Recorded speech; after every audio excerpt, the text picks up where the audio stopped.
বিএনপির ভারপ্রাপ্ত চেয়ারম্যান তারেক রহমানের দেশে ফেরার আয়োজন হবে ঐতিহাসিক এবং মানুষের উপস্থিতি হবে স্মরণীয়।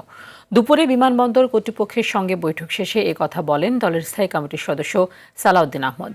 জানান 25 ডিসেম্বর বাংলাদেশ বিমানের নিয়মিত ফ্লাইটে দেশের মাটিতে পা রাখবেন তিনি আরও বলেন, এই উপলক্ষে দলের পক্ষ থেকে জোর প্রস্তুতি চলছে। দলের সিনিয়র যুগ্ম মহাসচিব রুহুল কবির রিজভী জানিয়েছেন। আরও জানাচ্ছেন সাদিয়া কানিজ।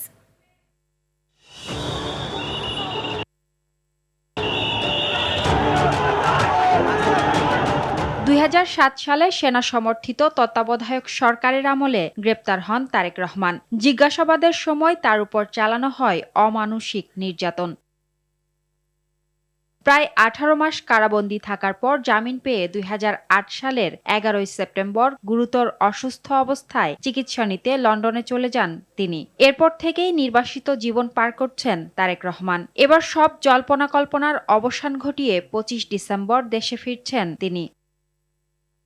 দলের ভারপ্রাপ্ত চেয়ারম্যানের প্রত্যাবর্তনকে সামনে রেখে বৃহস্পতিবার দুপুরে নিরাপত্তা নিশ্চিতে ঢাকা বিমানবন্দর পরিদর্শন করেছেন বিএনপির একটি প্রতিনিধি দল। দলের স্থায়ী কমিটির সদস্য সালাউদ্দিন আহমেদ জানান, দেশে ফিরেই অসুস্থ মাকে দেখতে এভারকেয়ার হাসপাতালে যাবেন তিনি।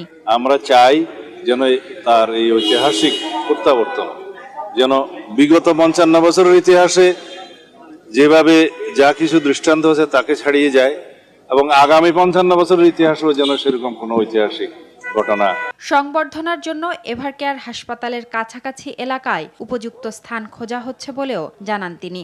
দলের সিনিয়র যুগ্ম মহাসচিব রুহুল কবির রিজভী বলেন, দেশে ফেরার আয়োজন ঐতিহাসিক করতে প্রস্তুতির কোনো কমতি নেই। কতটুকু এগিয়েছি আমাদের অন্তর্ভুক্ত যারা সদস্যরা রয়েছেন তাদেরকে। তারেক রহমানের দেশে ফেরার ঘটনা রাজনৈতিক অঙ্গনে নতুন করে আশার সঞ্চার করছে বলে মনে করছেন বিএনপি নেতাকর্মীরা।